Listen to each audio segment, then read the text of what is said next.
Hello and welcome to gear flick. ये है the drive review of the all new Kia Seltos. ये जो मैं वेरिएंट चला रहा हूँ, this is the GT line top variant, black colour में। Can't get more bad as than this.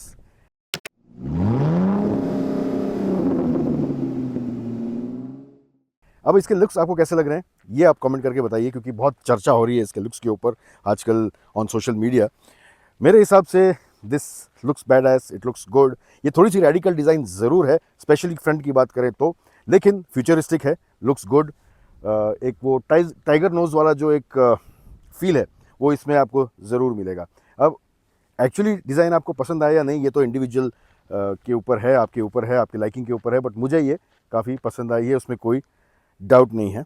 अब इसके लुक्स और फीचर्स के बारे में मैं ज़्यादा बात नहीं करूँगा। ये जो रिव्यू है ये इसके ड्राइव के ऊपर है, क्योंकि सिर्फ कॉस्मेटिकली ही नहीं, सिर्फ इसके जो न्यू जनरेशन है ये ही नहीं, बल्कि इसके ड्राइविंग में बहुत कुछ बदलाव हुए हैं और वो मैं चेक करने वाला हूँ। बट थोड़ा सा ब्रशअप कर लेते हैं इसके लुक्स के ऊपर और इसकी इंटीरियर्स के ऊपर before we get to the drive talk. तो फ्रंट, जैसे मैंने कहा, ये जो ग्रिल है ये बहुत ही अग्रेसिव टाइप की है। जो हेडलाइट का ट्रीटमेंट है ये टोटली डिफरेंट है, आपने पहले किसी गाड़ी में नहीं देखे होंगे। ये इसका हेडलैम्प का सेटअप है विच इज़ वेरी डिफरेंट। जैसे आपने और गाड़ियों में देखा है ये बहुत ही अलग है।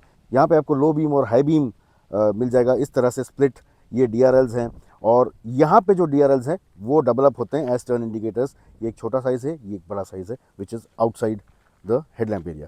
और ये बहुत ही यूनिक कॉम्बिनेशन है, यूनिक सेटअप है, looks different, looks futuristic. And आप बताइए कि आपको ये पसंद आ रहा है या नहीं। फॉग लैम्प जो है ये आपको यहाँ नीचे मिल जाएंगे, और ये जो बम्पर पे भी जो क्लैडिंग का ट्रीटमेंट है ये काफ़ी अच्छा है। 18 इंच के ब्लैक मशीन अलॉयज आपको मिलते हैं जीटी लाइन में। जो टेक लाइन है इसका लोअर जो ट्रिम लेवल है उसमें आपको 17 इंच के व्हील मिलेंगे, और ये भी आपको ग्लॉसी ब्लैक में मिलेंगे विथ और डायमंड फिनिश। इंटरेस्टिंगली जो कैलिपर है ये रेड नहीं बल्कि ये फ्लोरेसेंट ग्रीन कलर में आपको दिखाई देगा। इसमें आपको फ्लश डोर हैंडल्स मिल जाएंगे जो कि इस तरह से लॉक होते हैं, एंड जब आप इसे अनलॉक करें तो ये फ्लिप आउट होते हैं। This is very good. ये आपको जैसे और गाड़ियों में आता है, टाटा की गाड़ियों में आता है कि आपको इस तरह से ऐसे करके प्रेस करके इसको पुल करना पड़ता है, वो सब झंझट नहीं है। ये फ्लिप आउट हो जाता है जैसे ही आप इसे अनलॉक करें। ये इसकी चाबी है, बहुत स्टाइलिश है, and this is pretty light also. अच्छी बात यह है कि बड़ी हल्की है, ये हैवी नहीं लगती है। और इसमें प्रॉक्सिमिटी सेंसर भी है कि अगर आप गाड़ी लॉक कर दें और आप इसके नज़दीक आते हैं तो ये अपने आप जो है अनलॉक हो जाती है गाड़ी। तो ये प्रॉक्सिमिटी सेंसर जो है ये भी प्रिटी गुड है। सिल्यूएट जो है ये टिपिकल सेल्टोस जैसा ही है, और वो एक अच्छी बात है, उसे रिटेन किया गया है। और जैसे आप रेयर की तरफ आएँ तो इसके जो टेल लैंप है जिसे स्टारलाइट पैटर्न कहते हैं, वो भी काफ़ी अच्छा है, काफ़ी बड़े साइज़ का है। सिमिलर है जो इसके पहले जो अपडेट आया था सेल्टोस में, ये उसी से सिमिलर है जो पैटर्न है इसके टेल लैंप का, and this looks pretty good. अब बात करते हैं इसके बूट की। इस तरह से इसका लिड ओपन होता है सेम लाइक अर्लियर, और यहाँ पे आपको 447 लीटर्स का बूट स्पेस मिलता है। अब सुनने में कम लगता है, लेकिन हर कंपनी का मेजरमेंट अलग होता है। ये जो मेजरमेंट है ये इसके पार्सल ट्रे तक है, तो यहाँ पे आपको 447 लीटर्स का बूट मिल जाता है। इसमें आपको जो स्पेयर व्हील मिलता है 17 इंच का ही मिलता है, और ऑफ कोर्स इसमें अलॉयज़ नहीं है, स्टील व्हील है, लेकिन ये स्पेस जो है प्रिटी डिसेंट लगा मुझे। एंड बाय द वे ये पुरानी सेल्टोस से 14 लीटर्स ज़्यादा कैपेसिटी है इसकी बूट की, तो ये एक इम्प्रूवमेंट है।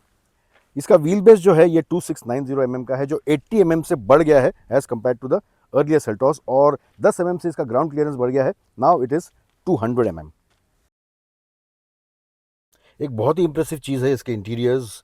अब एक बात ज़रूर कहूँगा कि जैसे ही आप किया सेल्टोस में बैठते हैं तो ये फील ही टोटली अलग है, जो आपको बहुत कम गाड़ियों में मिलता है। So the fit and finish is excellent, जैसे पहले सेल्टोस में था उसी तरह से। अब पूरे इंटीरियर्स चेंज हो गए हैं, dashboard is new, the steering is new, जो यहाँ पे स्क्रीन है, आपको 3 स्क्रीन्स मिलते हैं यहाँ पे, ये भी नए हैं, and the entire feel is of course new, लेकिन fit and finish top class, top notch. कहीं भी कोई आपको शार्प एजेस नहीं मिलेंगे, कोई मटेरियल्स आपको यहाँ पे यहाँ वहाँ नहीं मिलेंगे। Even the touch and feel is very nice. Steering जो है डबल डी कट का है जो सीरोस में आया था, और यहाँ पे स्टीयरिंग पे ही आपको ड्राइव मोड और ट्रैक्शन मोड मिल जाता है। Apart from all the other controls, steering के पीछे आपको यहाँ पे पेडल शिफ्टर्स भी मिल जाते हैं। जो स्क्रीन की क्वालिटी है ये बहुत अच्छी है, very clear to read, crisp display है इसका, ईजी टू यूज़, एंड इसमें भी आपको बहुत सारे फीचर्स मिल जाते हैं, फंक्शनैलिटी बहुत सारी मिल जाती है। एक अच्छी बात है कि जो AC के कंट्रोल्स हैं उसके लिए आपको फिजिकल बटन्स भी यहाँ पे मिल जाते हैं, you don't have to rely on the screen. वैसे जो कंट्रोल्स हैं यहाँ पे सेंटर में दिए गए हैं फॉर द AC। उसके अलावा यहाँ पे वॉल्यूम रॉकर है और ऑडियो के लिए भी यहाँ पे आपको डेडिकेटेड बटन्स मिल जाएंगे to switch from here and there, और मैप के लिए भी आपको यहाँ पे ही डेडिकेटेड स्विचेस मिल जाते हैं, फिजिकल बटन्स, जो एक बहुत ही अच्छी बात है।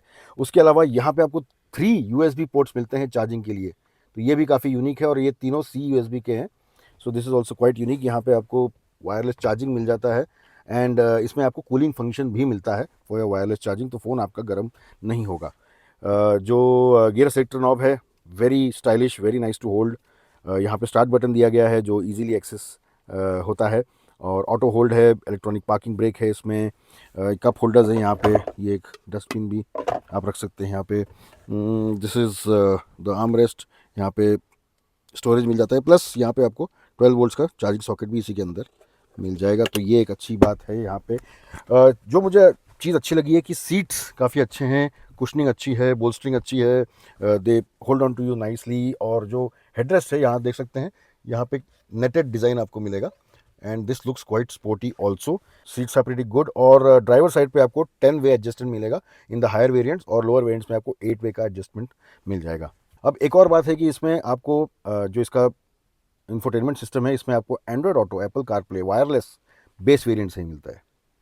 वेंटिलेटेड सीट्स आपको मिल जाते हैं, बटन जो है वो यहाँ पे दी गई है, और आपको सीट एडजस्टमेंट के लिए मेमोरी सेटिंग्स भी मिलती है, 2 मेमोरी सेटिंग्स, 1 एंड 2।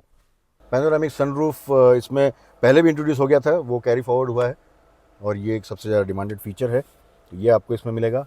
अब पीछे की बात करें तो यहाँ पे कुछ इम्प्रूवमेंट ज़रूर हुए हैं, लेकिन लेग रूम में बहुत ज़्यादा कोई चेंज आपको महसूस नहीं होगा। डिसेंट है स्पेस, ऐसा नहीं है कि स्पेस नहीं है, लेकिन ऐसा बहुत ज़्यादा स्पेस भी नहीं है। यहाँ पे आपको स्टोरेज के लिए पॉकेट्स मिल जाते हैं, और आर्म रेस्ट है यहाँ पे विद कप होल्डर्स, और अच्छी बात यह है कि आपको बैक रेस्ट के लिए 2 रिक्लाइनिंग लेवल्स मिल जाते हैं, तो this makes it pretty comfortable. अब ये एक हाइजीन फीचर हो चुका है, और मेरे हिसाब से ये एक बहुत ही अच्छा एडिशन है, लेकिन एक चीज़ जो मिसिंग है मेरे हिसाब से वो ये है कि अगर एक ऑप्शन होता जहाँ पे इसके रियर सीट को हम स्लाइड कर सके पीछे, तो यहाँ पे एडवांटेज बहुत हो जाता था, and you could have got more space, but वो सैडली इसमें नहीं है। ऑफकोर्स आपको ब्लाइंड्स मिल जाते हैं, वो एक अच्छी बात है, पहले भी आते थे इसमें, और पैनोरामिक सनरूफ की वजह से क्लॉस्ट्रोफोबिक नहीं लगता है। प्लस यहाँ पे जो सी पिलर पे जो क्वार्टर ग्लास है, उससे भी आपको एक अच्छी एयरी फील मिलती है। रेयर रिसीवेंट्स यहाँ पे मिल जाते हैं आपको, नीचे फ़ोन रखने के लिए या बाकी चीज़ रखने के लिए जगह है, और जो USB पोर्ट्स हैं that are intelligently placed on the seats, और यहाँ पे भी आपको CUSB मिल जाता है। USB के पोर्ट्स आपको इसमें नज़र नहीं आएंगे। इसमें आपको 60-40 का स्प्लिट मिल जाता है, which is again very helpful and convenient. जो नेचुरली एस्पिरेटेड पेट्रोल 1.5 लीटर का इंजन है, इसमें आपको 2 ट्रांसमिशन मिल जाते हैं, 6 स्पीड का मैनुअल, और IVT यानी कि जो CVT है इनका, वो आपको ट्रांसमिशन इसमें मिल जाता है। उसके अलावा जो टर्बो पेट्रोल इंजन है, इसमें आपको IMT इंटेलिजेंट मैनुअल ट्रांसमिशन और 7 स्पीड का DCT मिलता है, एंड डीजल के साथ आपको 6 स्पीड मैनुअल और 6 स्पीड टॉर्क कन्वर्टर ऑटोमेटिक, ये गियर बॉक्स आपको मिल जाता है। तो पावर ट्रेन में कोई चेंज नहीं है, परफॉर्मेंस में कोई इतना डिफरेंस नहीं है, बट जो मेन फ़र्क पड़ा है वो मुझे लगता है इसके हैंडलिंग में है, बिकॉज काफ़ी चीज़ें इसमें चेंज हुई है। ये ऑफकोर्स एक नया प्लेटफॉर्म है, this is based on the new generation K3 platform, जिस पे किया की और भी गाड़ियाँ बन रही हैं, तो ये प्लेटफॉर्म ही जो है ये काफ़ी अच्छा है, काफ़ी स्ट्रॉन्ग है, स्ट्रेंथनिंग काफ़ी इसमें इम्प्रूव की गई है, और इन टर्म्स ऑफ सेफ्टी भी ये काफ़ी हेल्प करता है। प्लस जो स्टेबिलिटी है गाड़ी की, जो हैंडलिंग है, ये इम्प्रूव हो गई है। अब इसके जो स्ट्रट्स है, जो मैकफर्सन स्ट्रट्स फ्रंट में यूज़ करते हैं, उनका साइज भी बढ़ गया है थोड़ा सा, तो इस वजह से ओवरऑल हैंडलिंग अच्छी हो गई है, और भी ज़्यादा कॉन्फिडेंस आपको आता है इसके हैंडलिंग में, शार्प कॉर्नरिंग में, या फिर कर्व्स पे आपको जब टर्न करना है, तो this handles pretty well. Steering geometry इसकी चेंज हो चुकी है, और जैसे सिरोस में जो नया स्टीयरिंग ज्योमेट्री आया था, वही आपको इसमें मिलता है, और इस वजह से steering feels more connected. Light भी है, एट पार्किंग स्पीड ये काफ़ी लाइट है, और हाईवेज पे भी है, इसका बिहेवियर जो है पहले से और ज़रा अच्छा हो गया है। Of course with the new steering wheel जो डबल डी कट का है, एक स्पोर्टियर फीलिंग भी आपको इसमें मिलती है। इसके अलावा जो मेन चेंज जो मुझे लगता है सेल्टोस में हुआ है, वो इसके राइड बिहेवियर में हुआ है, जो राइड क्वालिटी में हुआ है, ये सबसे बड़ा जंप हुआ है, क्योंकि यही एक एरिया था जहाँ पे थोड़ा सा सेल्टोस लैग करती थी कंपटीशन से, क्योंकि स्पोर्टियर राइड तो थी, इसीलिए थोड़ा सस्पेंशन इसका स्टिफ भी लगता था, खास तौर से पीछे के पैसेंजर्स को। अगर आप रफ रोड्स पे जाएँ, गड्ढों में जाएँ तो आपको झटके लगते थे, स्टिफ लगता था सस्पेंशन, वो अब आयरन आउट हो गया है। सपल राइड हो गई है, काफ़ी कंफर्टेबल लगती है। मैंने पीछे भी बैठ के देखा और पीछे भी बैठ के मैंने गाड़ी में राइड किया, तो the suspension really feel supple. जो एक झटके पहले लगते थे आपको सेल्टोस में, वो अब नहीं लगते हैं। जो एक डेटरेंट होता था, इनफैक्ट अगर मुझे किसी को रेकमेंड करना है सेल्टोस, तो वो एक डेटरेंट होता था। और मैं ये कहता था कि अगर आपको स्टिफ राइड क्वालिटी से आप संतुष्ट हैं, अगर आपके लिए वो ठीक है, then go for Seltos, otherwise there are other options. लेकिन अब ये चीज़ बोलने की ज़रूरत नहीं है, बिकॉज इसका जो सस्पेंशन सेटअप है ये मेरे हिसाब से काफ़ी अच्छा हो गया है। कंफर्टेबल राइड आपको इसमें मिलेगी। इसकी जो शॉक अब्जॉर्बर्स है ये चेंज हो गए हैं, and the entire suspension setup is all new. अब सस्पेंशन सॉफ्ट होने की वजह से थोड़ा सा आपको इसमें बॉडी रोल महसूस होता है। जब आप हाई स्पीड्स पे सडन लेन चेंजेस करते हैं, तब आपको थोड़ा हल्का सा वो एक बॉडी रोल हल्का सा फील होता है। बहुत ज़्यादा प्रोनाउंस नहीं है जैसा सीरोस में है, बट ये एक चीज़ आप नोटिस करेंगे। बट मैं ये कहूँगा कि फिर भी ये एडवांटेजेस है, क्योंकि राइड क्वालिटी आपको अच्छी मिल रही है ओवरऑल। एंड ठीक है, जो लोग बहुत ज़्यादा स्पोर्टी हैंडलिंग चाहते हैं, आई थिंक थोड़ा सा डिसअपॉइंटमेंट वहाँ पे होगा, but in the larger interest I think ये एक अच्छी बात है कि इसका राइड क्वालिटी पे फोकस किया गया है और उसे और इम्प्रूव किया है। इसके अलावा because of the new chassis and the new design, इसके एरोडायनामिक्स बेटर हो गए हैं, कोएफिशिएंट ऑफ ड्रैग इसका पहले से बेटर हो गया है, ब्रेकिंग भी इसकी पहले से अच्छी हो गई है। ये अब शॉर्टर डिस्टेंस में रुक जाती है, और भले ही इंजन्स चेंज नहीं हुए हैं, लेकिन परफॉर्मेंस इसका इम्प्रूव हुआ है। अब कंफर्ट के अलावा एक और चीज़ जो मुझे सेल्टोस में बहुत अच्छी लगी है, वो इसका ओवरऑल NVH है। बहुत ज़्यादा इंप्रूवमेंट हुआ है NVH में। NVH मतलब नॉइज़, वाइब्रेशन एंड हार्शनेस। तो बाहर की आवाज़ अब अंदर कम आती है, जो डेसिबल लेवल्स हैं ये लोअर हो गए हैं। अभी इस वक्त मैं इसका डीजल वर्जन चला रहा हूँ, एंड बिल्कुल भी इंजन की आवाज़ इंट्रूड नहीं कर रही है अंदर। मुझे पता भी नहीं चल रहा है कि मैं डीजल चला रहा हूँ। ये इंजन वैसे भी रिफाइंड है बहुत, लेकिन नॉइज़ इंसुलेशन इतना अच्छा कर दिया गया है कि इसकी वजह से एक डीजल का क्लैटर है या एक डीजल इंजन की नॉइज़ आती है, वो आपको कैबिन में नहीं आती है। क्रूजिंग स्पीड पे नहीं आएगी। जब आप हार्ड ड्राइव करें तब ऑफकोर्स थोड़ा सा इंजन आपको नोट सुनाई देगा, बट वो भी बहुत सटल वे में सुनाई देता है, ऐसा कुछ बहुत ज़्यादा नॉइजी नहीं है। So this is one thing which I have liked about the new Seltos.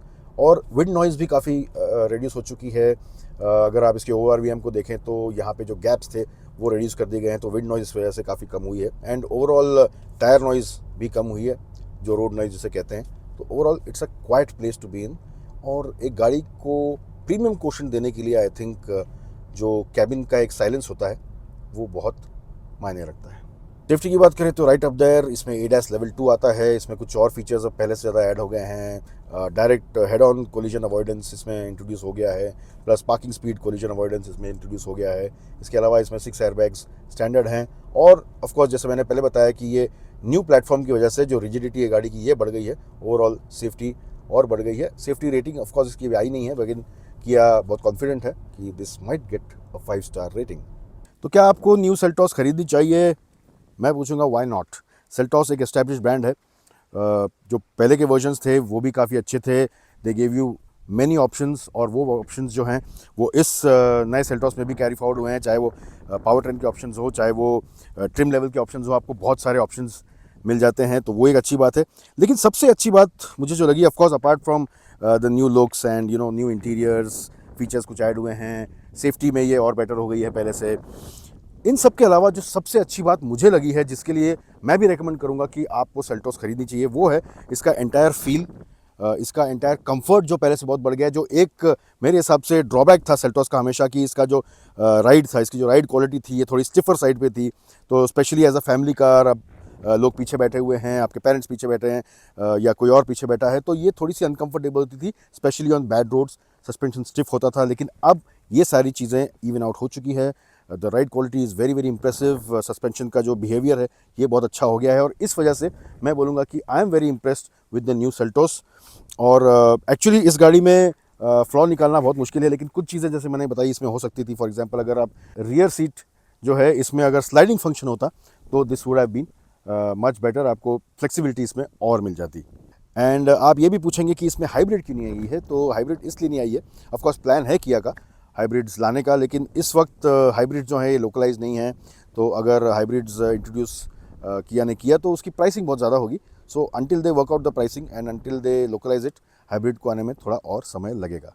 तो कैसी लग रही है आपको new Kia Seltos? Do comment and let us know. और ये भी बताइए कि क्या आप इसे खरीदना चाहेंगे या नहीं, और इसके लुक्स आपको अच्छे लगे या नहीं, ये भी बताइए। इस वीडियो को लाइक कीजिए, शेयर कीजिए, गियर फ्री को सब्सक्राइब करना ना भूलें। जब भी गाड़ी चलाएं सेफली चलाएं, सीट बेल्ट्स जरूर पहनिए।